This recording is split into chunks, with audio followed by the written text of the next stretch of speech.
15. 선악과에 대하여. 창세기 2장 17절. 이것은 선과 악이 함께하게 되는 뜻인데, 이것을 먹음으로 사람의 몸에 그 가치가 있게 된다는 것이다. 선을 행할 줄도 알고 악을 행할 줄도 아는 사람이 된다는 것이다. 이것을 먹기 전에는 사람이 악이란 것을 알지 못하는 사람이 되었다. 그러나 이것을 먹은 후에 악이라는 세력이 피 속에 들어오게 된 것이다. 하나님은 완전한 신이시니 선한 것도 악한 것도 자유로 다스릴 수 있으나, 사람은 선악과를 먹음으로 죄를 짓게 될 가능성이 있게 되고 선도 행할 수 있게 된다는 것이다. 16. 가장 강교한 뱀에 대하여. 창세기 3장 1절. 이것은 가장 지혜로운 하나님의 형상대로 지음받은 사람을 대항할 수 있는 강교한 재능을 주어서 내었는데, 뱀에 대해서는 다음과 같은 세 가지 요소가 있다. 첫째, 얼마든지 꿰을 수 있는 분자로 뱀에게 준 것이다. 그러므로 뱀에게는 혼미케 할 수 있는 세력을 주어서 사람을 대항할 수 있게 했던 것이다. 둘째, 뱀은 말할 수 있는 재능까지 주었던 것이다. 가장 아름답고 강교하고 재능 있게 말할 수 있는 동물로 냈던 것이다. 셋째, 이 뱀은 얼마든지 발전할 수 있는 질을 가지고 활동할 수 있게 했던 것이다.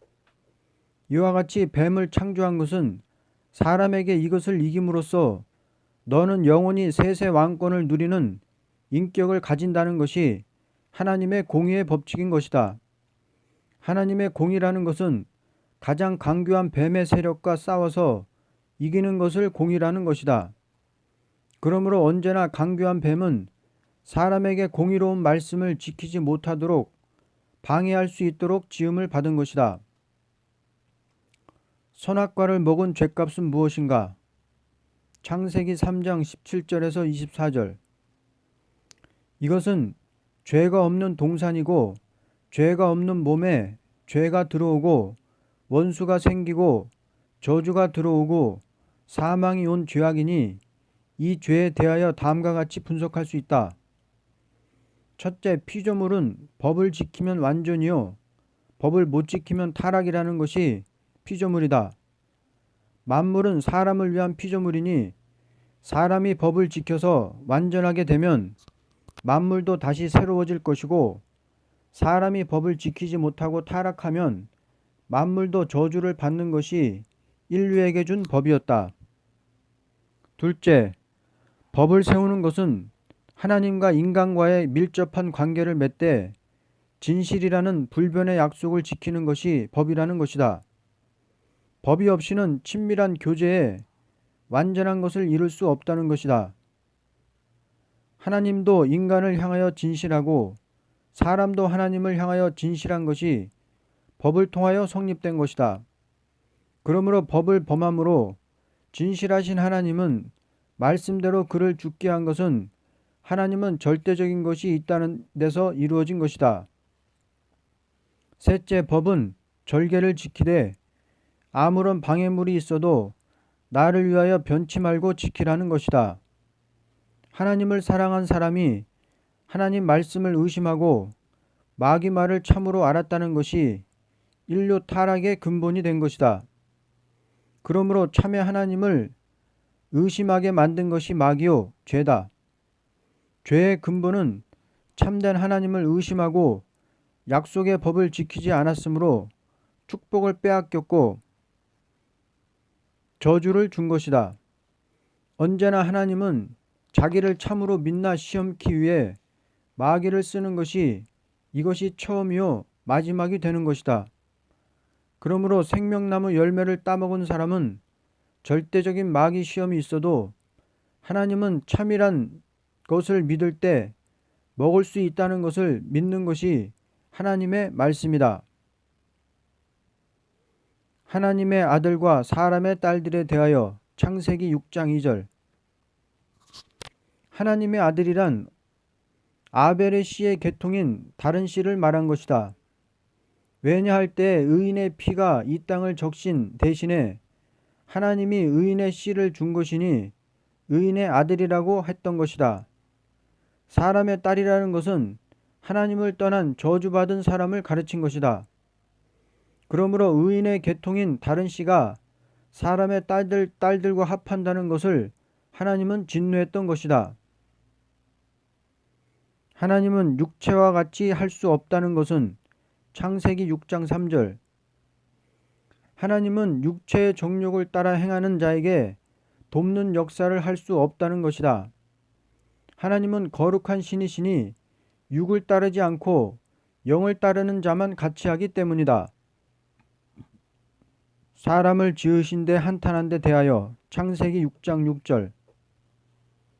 이것은 하나님께서 당신의 목적을 이루지 못한 것을 탄식한 것은 복을 주고 싶은 마음이 상하여서 하는 말이다. 하나님은 사랑이시니 한 사람도 죽지 않고 복 받는 것을 원하지만 사람이 악해질 때 하나님은 슬퍼서 탄식하며 진노한다는 것이다. 노아가 당시 완전한 자라는 것은 창세기 6장 9절. 이것은 양심시대의 사람으로서 하나님이 볼 때 완전하다는 것이다. 양심시대에는 절대 하나님을 양심으로 순종하는 자를 완전하다고 취급한 것이다. 인류 언어 혼잡에 대하여 창세기 11장 7절. 하나님은 당신이 쓰던 방언을 아담도 쓰게 했으니 이것을 여호와의 방언이라 하는 것이다. 언어 혼잡의 의의는 다음과 같다.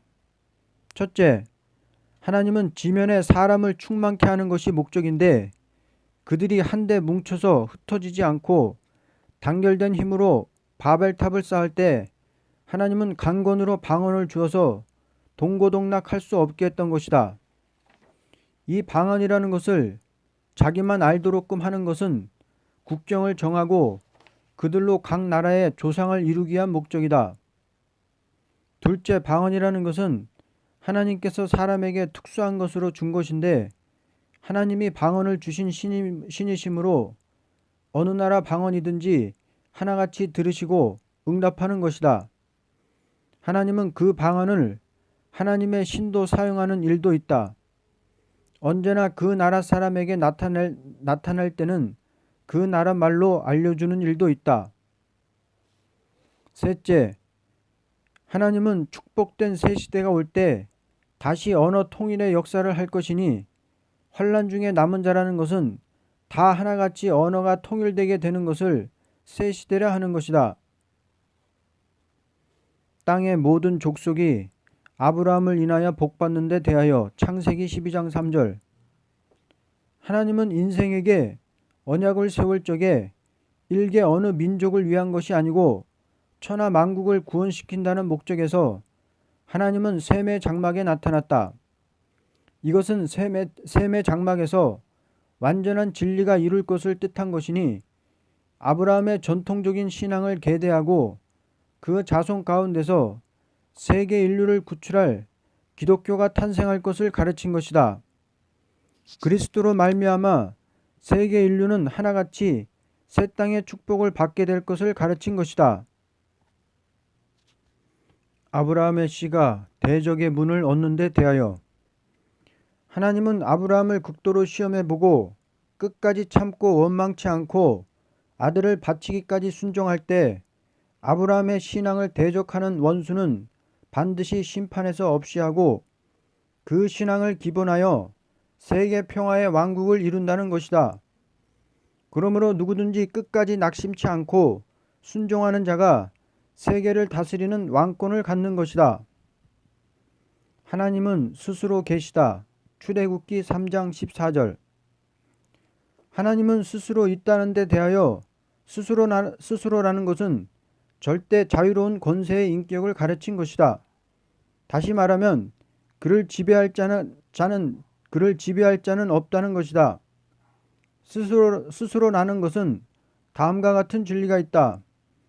첫째, 활동의 근본인 동시에 생명의 자체를 말한 것이다. 둘째, 무엇이든지 자유롭게 지배할 권리를 가진 것이다. 셋째, 그는 어떤 자에게 피해를 당치 않을 완전한 실체의 자격을 가진 자이다. 지혜의 시를 찬양하라. 시편 47편.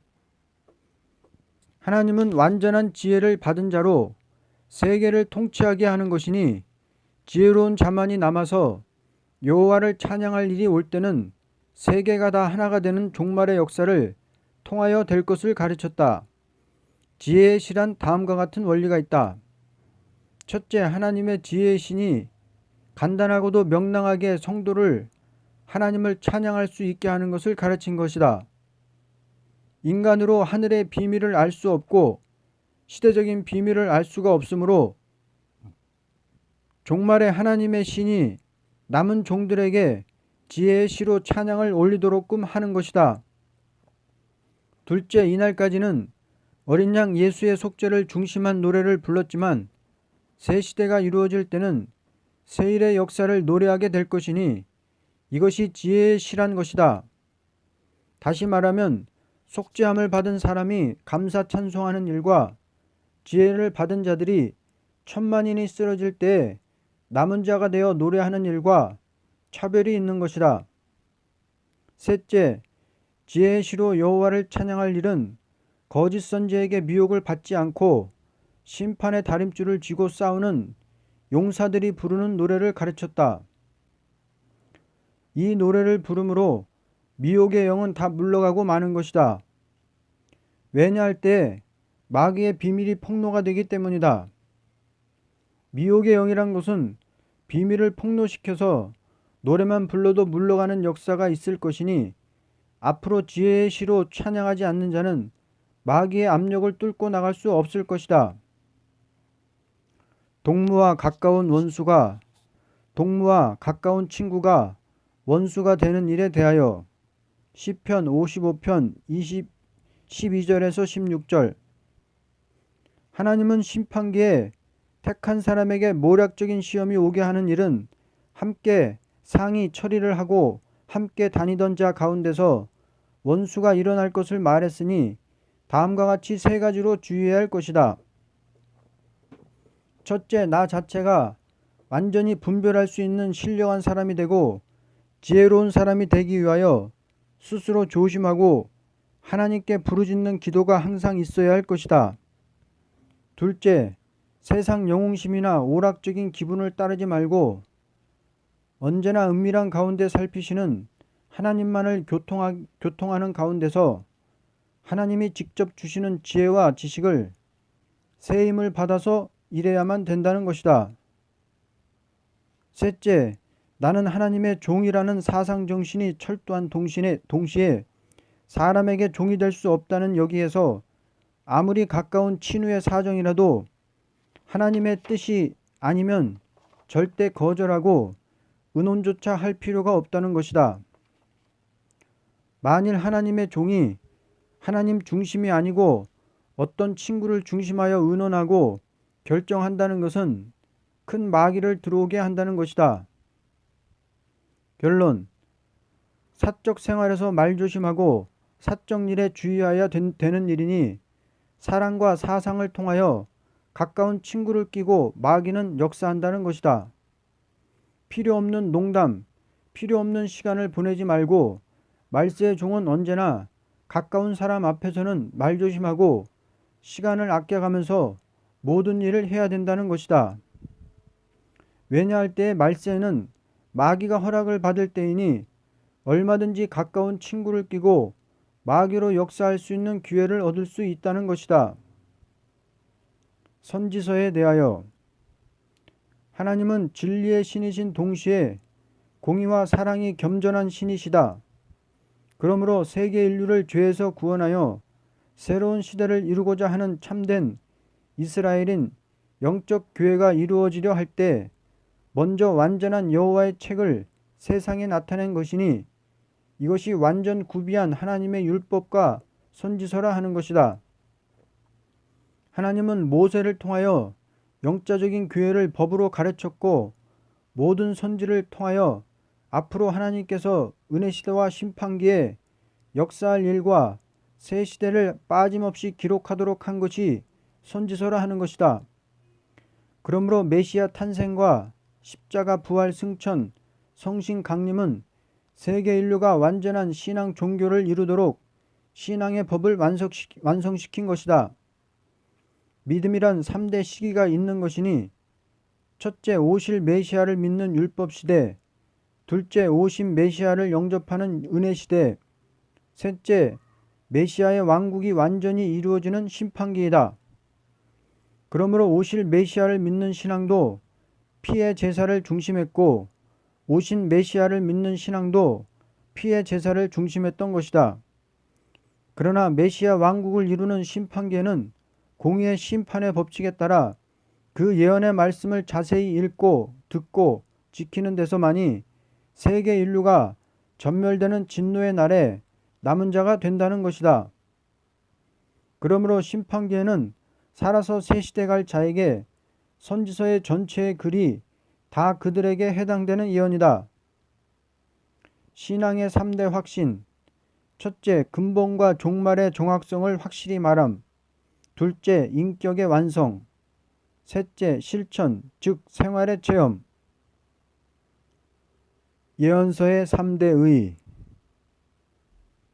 하나님께서는 완전한 예언을 인간에게 나타낼 적에 3대 의가 있는 것이니 첫째, 하나님의 실천적인 예언이 있는 것이다. 실천적인 예언이라는 것은 직접 선지시대의 표적을 나타내면서 종말에도 이와 같이 행하신다는 것을 가르친 것이다. 둘째, 약속의 예언이 있다. 이것은 은혜 시대의 그리스도를 통하여 이루어질 것을 정확히 가르친 다음에 이러한 심판과 새 시대가 있다는 것을 가르친 것이다. 셋째, 묵시적인 예언이 있다. 이것은 모양을 보여주면서 종말을 말씀하신 것이다. 모양을 보인 것은 성경의 말씀을 더 정확히 알게 하기 위해서 종말에 될 일을 직접 신이 묵시로서 나타나 보인 사실도 있는 것이다. 그러므로 예언을 신앙하는 자로서 과거에 나타난 여호와의 역사를 믿는 동시에 종말에 될 일을 정확히 믿게 되고 은혜 시대에 되어진 일을 믿는 동시에 종말을 정확히 믿고 묵시로 나타난 것이 이루어지는 말세의 징조를 볼 때 정확히 믿는 것이다. 신자의 3대 시험. 첫째, 기도 못하게 하는 시험. 둘째, 하나님의 모략을 모르게 하는 시험. 셋째, 교만의 시험.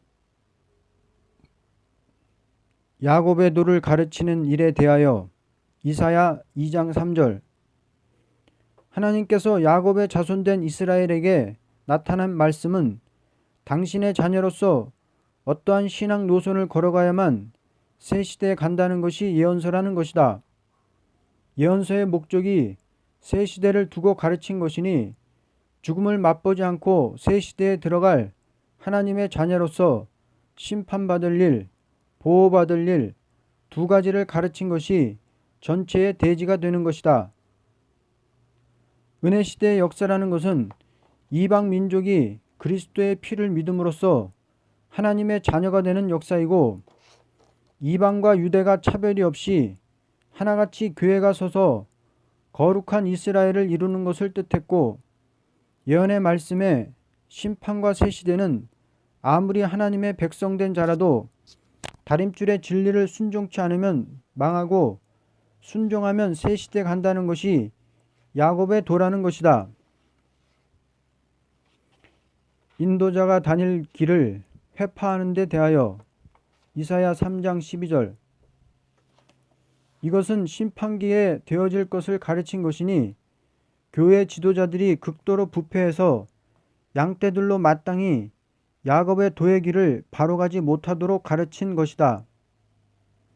다시 말하면 거짓 선지들이 신앙의 바른 노선을 가지 못하게 만드는 일이 있으므로 여호와 친히 일어나서 변론하고 심판한다는 것이다.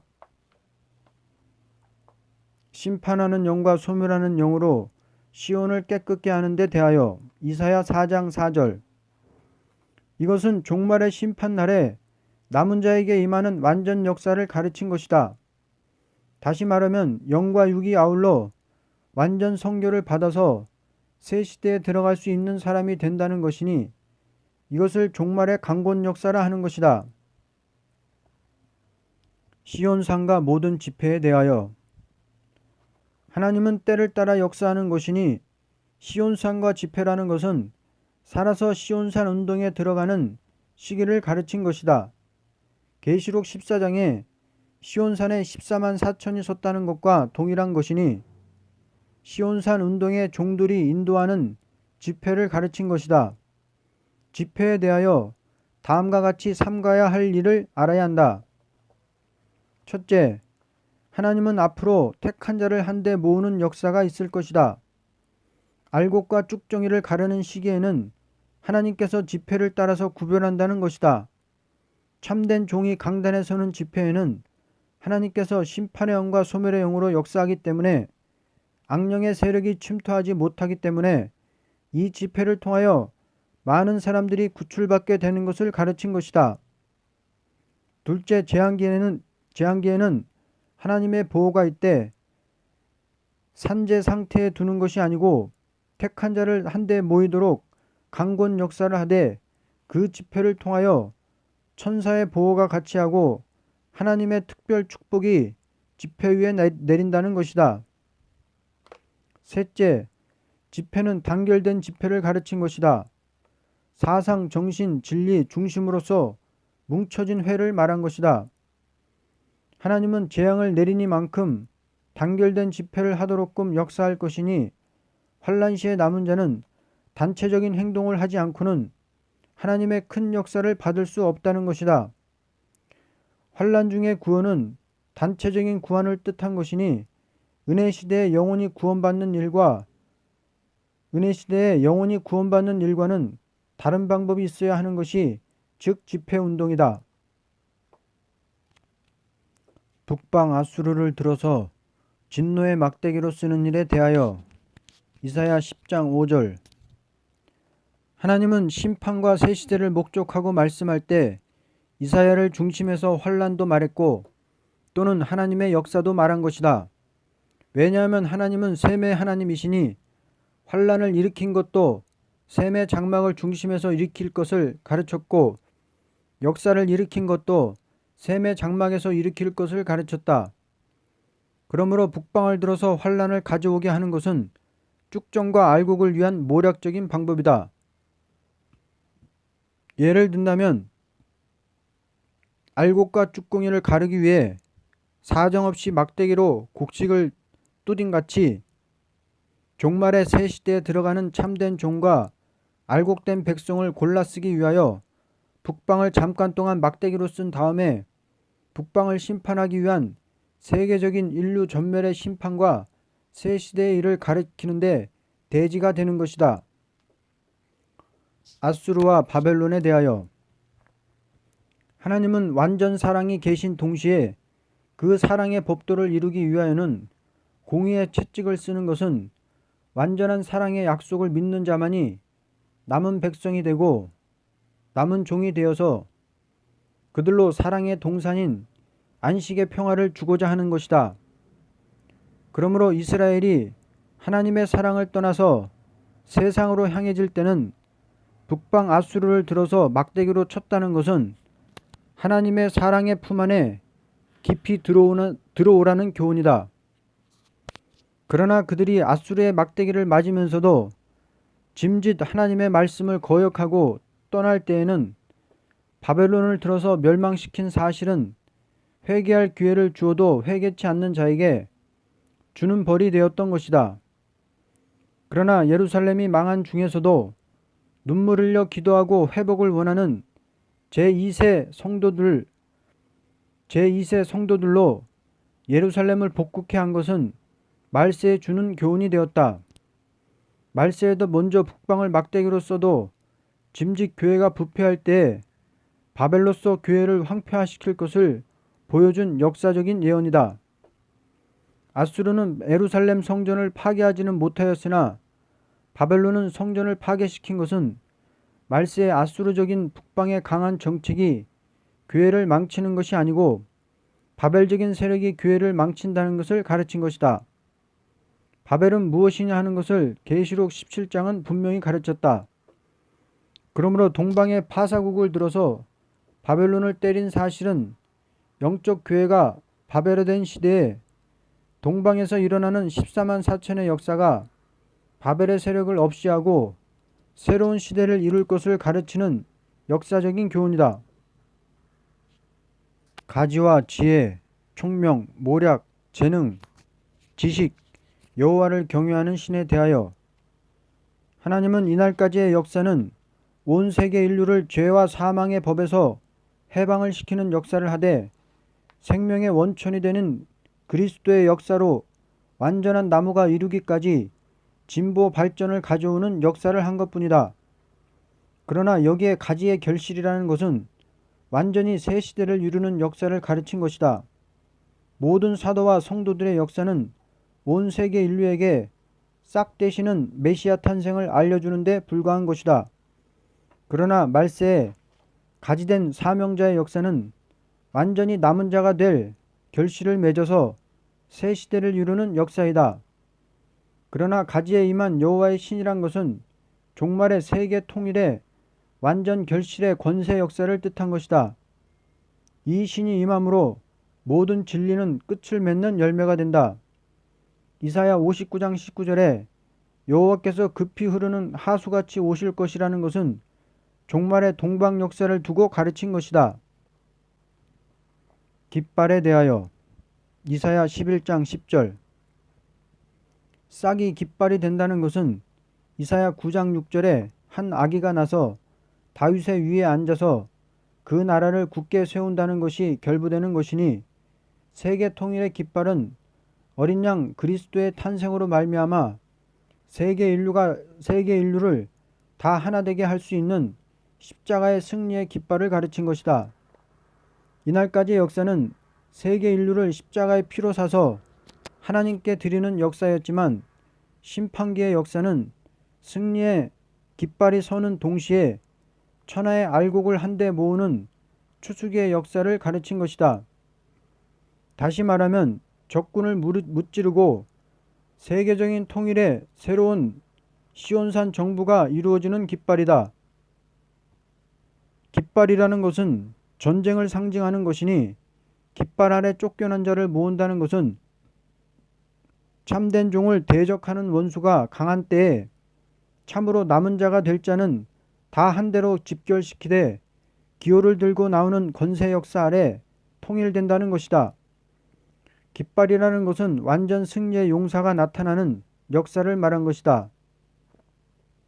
종들이 주의할 일, 첫째 손가락질 하지 말 것, 둘째 허망한 말을 하지 말 것, 셋째 멍에를 지우지 말 것. 군대 검열에 대하여 이사야 13장 4절 하나님께서 용사를 들어서 바벨을 칠 것을 말한 것은 다음과 같은 의의가 있다. 이 용사라는 것은 종말의 심판권을 부여받은 변화성도의 완전 역사를 가르친 것이다. 바벨을 칠 적에 동방 메대 파사를 들어서 쓴 것 같이 종말에도 동방에서 나타나는 살아계신 하나님의 인권을 받고 나오는 종들로 종말에 바벨적인 음료 세력을 칠 것을 가르친 것이니 검열이라는 것은 다음과 같은 세 가지 의의가 있다. 첫째, 사상 문제다. 이 사상이라는 것은 조금도 타협이 없는 충성과 진실의 뜻이 내포된 것이다. 조금이라도 변함이 있는 사람은 심판권을 부여받을 수 없다는 것이다. 둘째, 완전 무장을 말한 것이다. 무장이라는 것은 조금도 실수가 없는 용사가 되도록 검열하는 것이다. 보고 듣고 말하는 것과 무기를 쓰는 방법에 대한 진리 투정의 역사를 말한 것이다. 셋째, 완전 단결된 결합체를 이루기 위한 검열이다. 종말적인 동방 역사의 용사라는 것은 푸른 나무같이 뭉쳐진 역사를 가르쳐서 14만 4천이라고 하는 것이다. 그러므로 하나님께서 동방 역사의 용사를 일으키기 위해서는 완전 승리의 평화왕국을 이룰 종말적인 역사이므로 완전 검열이 있는 것을 가르친 것이다. 징벌이 오는 데 대하여 이사야 22장 징벌이라는 것은 사랑하는 자에게 주는 징계이니 개인으로 오는 징계도 있고 민족적으로 오는 징계도 있으니 본문에 가르친 징계에 대하여는 민족적으로 오는 징계인 것이다. 민족적으로 오는 징계에 대하여 다음과 같이 세 가지 원칙이 있다. 첫째, 사명적인 국가가 그 사명에 충성을 하지 않을 적에 그 사명을 하기 위해서 징계하는 것이 있으니 이것이 민족적으로 오는 징계인 것이다. 과거 이스라엘은 선지국가 민족적 사명이 있으므로 심판과 새 시대의 진리를 그 민족에게 되는 일을 들어가지고 종말의 예언을 한 것이다. 그 민족은 선지적인 국가의 사명을 안 하면 북방 아수르를 들어서 친 사실이 있고 북방 바벨론을 들어서 친 사실이 있으니 종말에도 사명적인 민족에게 사명을 감당하도록 징계하는 일이 있을 것이다. 둘째, 동방의 셈의 장막은 종말의 선지적인 사명이라는 것을 가르쳤다. 왜냐할 때 동방의 셈의 장막은 모든 선지가 나타나서 성경을 기록한 셈의 족속이니 기록한 족속이 종말의 예언을 들고 나가서 다시 증거할 때를 가르쳐서 이사야 24장에 세계 인류가 전멸되는 재앙이 올 때 동방에서 하나님을 영화롭게 한다고 하였다. 그러므로 금일의 동방의 셈의 장막은 종교가 황폐한 현실에 동방 땅끝인 대한민국에서 선지국가의 사명이 있는 것이니 이 사명을 충실히 함으로 축복이요 충실히 하지 않으므로 재앙이 올 수 있는 것이다. 셋째, 대한민국은 금년에 하나님을 찾고 부르짖는 종말적인 역사가 있어야 할 때가 왔다. 만일 금년에 우리가 사명을 감당치 못할 경우라면 재앙이 올 우려를 갖게 된다. 재앙이라는 것은 민족을 죽이기 위한 재앙이 아니고 이 민족이 바로 깨닫고 단결하여 세계적인 선지국가의 사명을 감당케 하기 위한 것이라고 볼 수 있다. 재앙이 와야만 된다는 것이 아니고 재앙이 올 위기에 있으니 재앙을 받지 않으려면 우리는 합심 단결하여 하나님께 호소하고 세계적인 종말의 심판의 다림줄의 진리를 들고 열방을 깨우쳐야 할 단계에 왔다고 보게 된다. 금년 5, 6월이 우리에게 위기라고 볼 수 있다. 이 위기에는 좀 더 단결해서 하나님을 찾을 적에 모든 재앙은 물러갈 수 있는 것이요 만일 하나님의 뜻을 순종치 않을 적에 징계가 올 수 있는 것이다. 아멘.